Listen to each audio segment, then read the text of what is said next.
Hello, hello les amis de la chaîne Animanimus Tarot, heureux de vous retrouver aujourd'hui pour ces guidances, les bonnes surprises qui vous attendent en novembre 2023. Alors bien sûr, ce sont des énergies qui peuvent parler à certains d'entre vous dès à présent, donc on va dire octobre-novembre en fonction de la vitesse à laquelle vous avancez dans la vie. Je vous rappelle que ce tirage ne peut pas parler à tous de la même façon, donc prenez bien ces messages avec beaucoup de discernement. Ça peut ne pas vous parler du tout, et c'est pour ça que je vous invite toujours à regarder la vidéo de votre signe ascendant et de votre signe lunaire peut-être pour recevoir un autre message qui vous parlera davantage. En tout cas, faites preuve de bon discernement et aussi d'un peu d'amusement. On est sur YouTube, on n'est pas en train de faire de la chirurgie cardiaque comme je dis toujours. Voilà, n'oubliez pas dans la barre d'infos que vous trouverez mon adresse email si vous désirez des renseignements pour les tirages personnalisés. Vous trouverez également différents liens qui vous mèneront vers les guidances que j'ai effectuées pour vos signes récemment, comme par exemple la guidance professionnelle du mois d'octobre, la guidance sentimentale du mois d'octobre, les messages de vos guides, la bonne surprise qui vous attend et la guidance générale. On se retrouve dans quelques instants avec votre tirage. N'oubliez pas de liker, de partager et de vous abonner, de commenter également pour soutenir la chaîne. Je vous en remercie. À tout de suite avec votre signe. Hello, hello les amis Sagittaires, ascendant Sagittaire, signe lunaire en Sagittaire, bienvenue pour cette guidance. Aujourd'hui, nous regardons quelle pourrait être la bonne surprise qui vous attend en novembre 2023. Alors bien sûr, je dis novembre, mais ça peut concerner certains d'entre vous dès maintenant, dès octobre. Ça dépend à quelle vitesse, bien sûr, vous évoluez et comment ça va vous parler. N'hésitez pas à revenir sur ce tirage si toutefois il ne vous parlait pas à présent. Et n'hésitez pas à consulter la vidéo de votre signe ascendant et de votre signe lunaire pour avoir soit des compléments d'information, soit recevoir un autre message.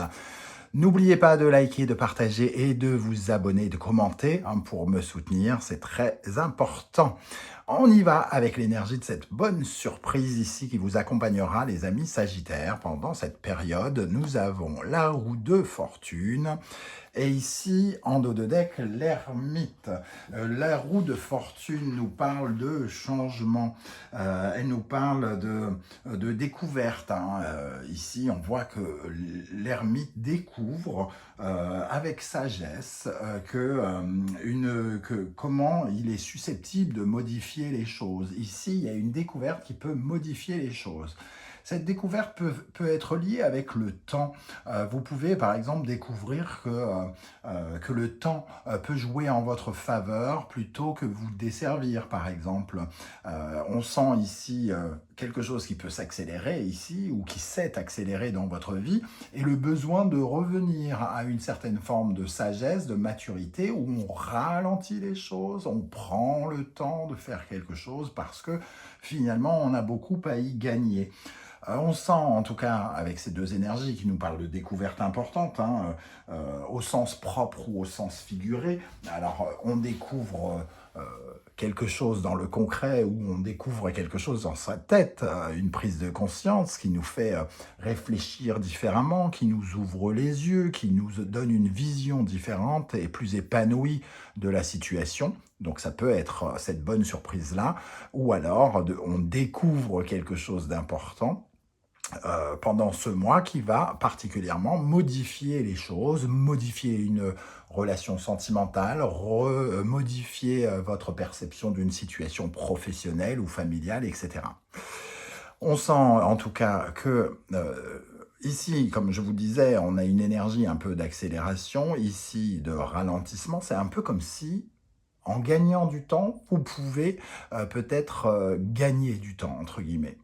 Alors, je ne sais pas si c'est clair, en ralentissant la machine, en acceptant de prendre du temps, vous allez faire progresser quelque chose à l'intérieur de vous, peut-être des sentiments ou quelque chose qui pourrait s'affirmer différemment. Il y a un besoin peut-être de changer de point de vue par rapport à l'avancée de quelque chose, à la vitesse que prend quelque chose ou que quelque chose a pris. En tout cas, il y a une découverte importante ici. On voit cet ermite avec sa lanterne ici, qui a besoin de structurer quelque chose qui part peut-être dans tous les sens ou qui est parti dans tous les sens. L'ermite va correspondre à l'énergie de Saturne, hein, donc la structure, l'organisation, pour essayer justement d'être plus organisé, pour créer une opportunité, pour être en mesure de faire tourner la chance en sa faveur aussi, quelque part. Avec le taureau, le tarot des passages, nous avons les énergies suivantes: le cavalier de coupe et le hiérophante. Ici, on a besoin, on est en quête d'amour ici. Le cavalier de coupe, il est en quête d'amour. Il peut parler d'un messager, d'ailleurs, hein, pour certains d'entre vous. Et avec ce hiérophante, on nous parle de soutien, de validation, d'amour, d'aller réparer peut-être un enthousiasme amoureux particulier. Alors peut-être que certains ont voulu aller trop vite et qu'on est en train de réparer quelque chose. Ici, il peut y avoir une offre aussi pour certains, une offre qui vient valider quelque chose. Quelqu'un a pris le temps de regarder une opportunité ou quelqu'un prend le temps de regarder une opportunité pour aller de l'avant, pour officialiser quelque chose, pour corriger quelque chose. Ici, on sent qu'on peut avoir du soutien, hein. Le hiérophante peut parler d'une aide, d'un soutien, d'une expertise extrêmement pointue sur quelque chose, ici, qui crée des émotions, qui vous offre quelque chose. Ici, il peut y avoir l'analyse d'un cadeau qui vous est fait ou d'une opportunité qu'on peut vous proposer. On ressent ici un soutien et ici des nouvelles qui peuvent faire plaisir. Donc, on peut recevoir quelque chose et qui va demander réflexion. C'est une autre façon de voir ce tirage. Une opportunité qui va demander réflexion. Mais avec la roue de fortune, c'est l'occasion de changer, d'aller vers quelque chose de nouveau. Une occasion qui ne se représentera plus, en tout cas plus sous cette forme. Ce sera une autre proposition, par exemple, qui sera différente, qui n'aura pas les mêmes conséquences, les mêmes tenants et les mêmes aboutissants. Avec le tarot de Saint-Bolon, nous avons l'énergie Vierge, Mercure, Scorpion, Pluton. On voit ici une attitude un petit peu d'autoflagellation. Ici, il y a une certaine forme de torture. Alors, une torture qui est en train de cesser, parce qu'ici, il y a une certaine forme de maturité. Pour certains, pour ceux qui sentent qu'il y a quelque chose qui s'accélère, vous sentez que c'est contre-productif pour vous et que mettre un frein quelque part, être plus lucide, être plus mature par rapport à ce qui est en train de passer, vous évitera justement de vous faire du mal pour rien, ou de vous faire du mal tout seul. Ici, il y a une douleur, hein, quelque part, par rapport à quelque chose qui s'est peut-être emporté et qui vous semble avoir des conséquences d'anxiété, de douleur que vous vous infligez à vous-même, mais qui n'existent peut-être même pas dans la réalité. Et il est question ici d'avoir une analyse totalement différente, comme si vous étiez votre meilleur ami, par rapport à votre perception de vos émotions, de vos sentiments, peut-être pour quelqu'un d'autre, par exemple. En tout cas, on voit avec le Scorpion et Pluton que ce côté un peu pernicieux, vicieux, caché, sombre de votre personnalité pourrait être amené à se terminer. Vous pouvez avoir l'occasion pendant ce mois d'arrêter avec quelque chose qui vous autoflagelle, qui vous fait du mal, semble-t-il. Avec la sagesse de l'oracle, nous avons l'énergie du yang. Yang, le feu, l'action, une énergie masculine, certes, hein, mais qui ne nous parle pas forcément d'un homme dans un tirage général. Ici, ça nous parle de la passion, du feu qui vous habite, peut-être l'envie, l'exaltation, l'enthousiasme qui fait que vous vous êtes laissé emporter par ce feu, et peut-être que indirectement, vous y êtes un peu brûlé, vous y avez laissé quelques plumes, ou vous y laissez quelques plumes. Il est peut-être question ici d'avoir beaucoup plus de maturité La bonne surprise pourrait venir de ce côté discernement, avoir plus de discernement, de maturité quant à la gestion d'une passion, de quelque chose qui vous enflamme, d'une relation amoureuse par exemple, ou d'un projet dans lequel vous vous êtes lancé comme un malade et qui ne va pas forcément dans le bon sens parce que justement, ça demande réflexion, ça demande de prendre peut-être un peu plus de temps. Et ici, vous pouvez avoir une expertise différente, soit par le soutien de quelqu'un d'autre, ou soit avoir vous-même un regard euh, qui change pour avoir plus d'émotions, pour ressentir plus d'émotions, plutôt que d'être brûlé par la passion. Avec le Wandering Tarot, au centre, nous avons l'énergie du 2 de bâton qui va dans le sens de cet ermite. Restructurer, organiser, trier, planifier. On a 2 bâtons ici et il est question un petit peu de savoir comment on gère les différentes options. Quelle option nous est favorable? Quelle façon de gérer cette flamme peut-être, hein, puisque les bâtons représentent un petit peu l'énergie du yang, ici le mouvement. On vous invite sans doute justement à mener plus de structure à quelque chose, de la planification, de l'organisation, peut-être de revoir les options, d'analyser davantage les options avant de soit de prendre une décision par rapport à une opportunité qui se propose, soit par rapport à un changement que vous souhaitez apporter dans votre vie. Vous allez porter un regard plus structuré, semble-t-il, à cet événement. Nous avons le 5 de bâton, la tour, le valet d'épée, le roi d'épée, le 8 de coupe, le roi de denier, le 4 d'épée et le 10 de denier. On voit ici, en tout cas, que avec ces 2 personnages, ces 2 rois qui essayent peut-être, qui montrent leur motivation, qui montrent leur ancrage, qui montrent leur envie de construire quelque chose, de créer un peu leur empire quelque part, peut-être un besoin de convaincre quelqu'un. Avec le 5 de bâton, on a un conflit, une compétition qui peut amener à une destruction aussi. On a une certaine forme d'opposition peut-être avec quelqu'un, avec une force contraire à la nôtre, quelqu'un qui ne va pas dans notre sens ou qui ne réagit pas de la même façon ou qui n'a pas le même engagement que nous dans quelque chose, le feu ici, cette passion. Et cette passion pourrait tourner au conflit, à la catastrophe, à la destruction, si on ne fait pas preuve de beaucoup plus de structure, si on ne se détend pas un petit peu, si on ne se calme pas un petit peu, si on ne se détresse pas un petit peu. Ici, le 4 d'épée, c'est vraiment retrouver une certaine forme de quiétude dans ses pensées.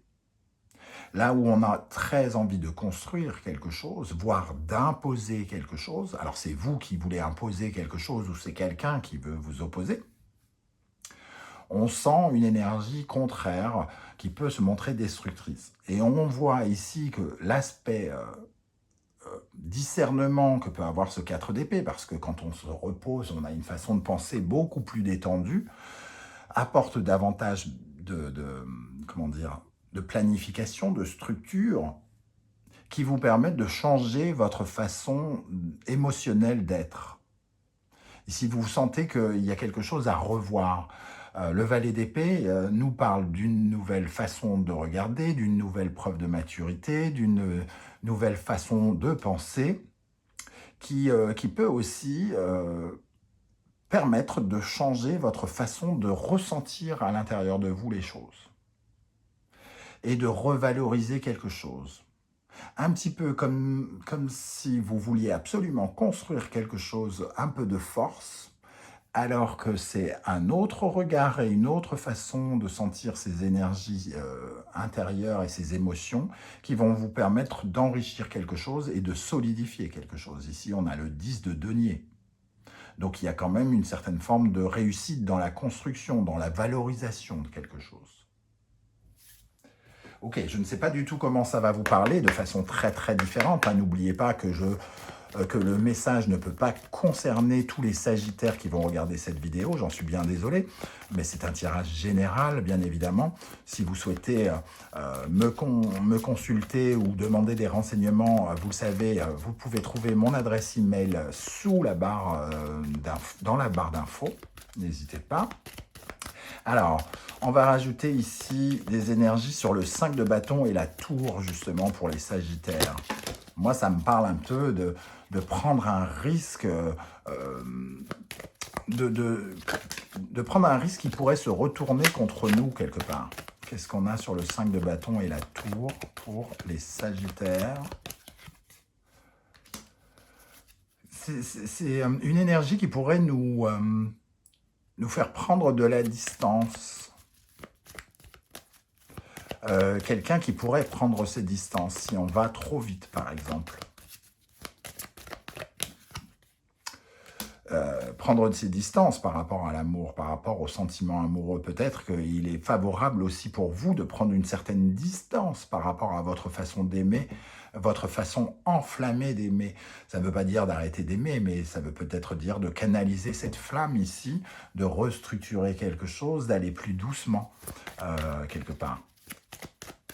C'est ce que vous allez vraisemblablement comprendre, en tout cas pendant ce mois de novembre, voire d'octobre-novembre. Alors, sur le 2 de bâton, cette structure, ce Saturne, entre guillemets, sur ce 2 de bâton, qu'est-ce qu'on a besoin de structurer, entre guillemets? Qu'est-ce qui a besoin d'être structuré? Ah, le serpent.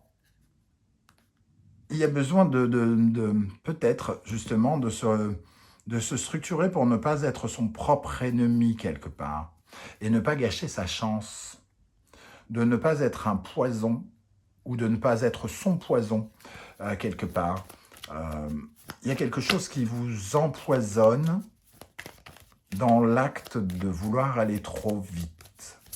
Alors, aller trop vite dans la vie professionnelle, aller trop vite dans votre vie sentimentale.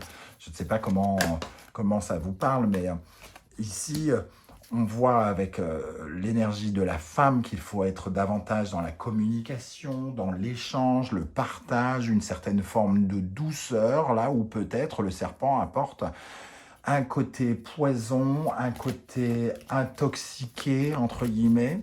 Vous voyez comment résonne ce mot?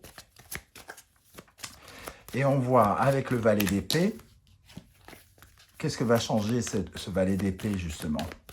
Que va changer le valet d'épée pour les Sagittaires?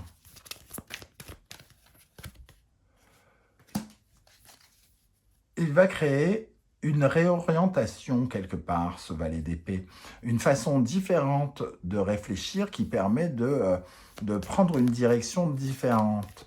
Est-ce qu'on ne prendrait pas une direction différente que de faire échouer quelque chose? C'est un peu comme si on allait droit dans le mur en gardant une attitude, et cette découverte ici, ce qu'on va comprendre, va nous permettre d'éviter peut-être la catastrophe, parce qu'on va changer un peu d'axe, de façon de faire. Et pour terminer, qu'est-ce qu'on a sur le 10 de denier ici? Ce besoin de construire absolument, j'ai l'impression, hein, valoriser le lien. C'est vraiment comme ça que je vois ce chien ici, ce chien et surtout cette laisse, rouge qui représente le fil un petit peu qui vous lie à cette énergie de loyauté, de sincérité, de ce lien amical, relationnel qui vous lie à quelqu'un. Il est question de le valoriser ici en changeant quelque chose qui émotionnellement est peut-être un peu perturbé. Voilà les amis Sagittaires, je ne sais pas du tout comment ça va vous parler et de quoi ça va vous parler. C'est justement le moment pour vous de commenter juste en dessous de la vidéo pour me dire comment ça vibre un peu pour vous. Si vous ne souhaitez pas étaler votre vie sur YouTube, vous le savez, vous mettez un petit emoji en commentaire et j'aurai plaisir à voir que vous êtes passé par ici. On se retrouve très très vite pour une guidance générale qui n'a rien à voir avec cette guidance-là, hein. N'hésitez surtout pas à venir. Je vois bien que vous adorez les bonnes surprises, que vous êtes un peu moins nombreux sur les guidances générales. Dans les guidances générales, je parle d'un peu de tout. Je parle aussi bien du positif que du négatif, de votre intériorité, de votre professionnel, de votre sentimental, de façon un peu plus détaillée. Je vous remercie en tout cas pour votre soutien. N'oubliez pas de liker, de partager, de vous abonner, de commenter. C'est essentiel pour la survie de la chaîne. On se retrouve très très bientôt. Prenez bien soin de vous les amis Sagittaires et merci d'être là. Ciao ciao.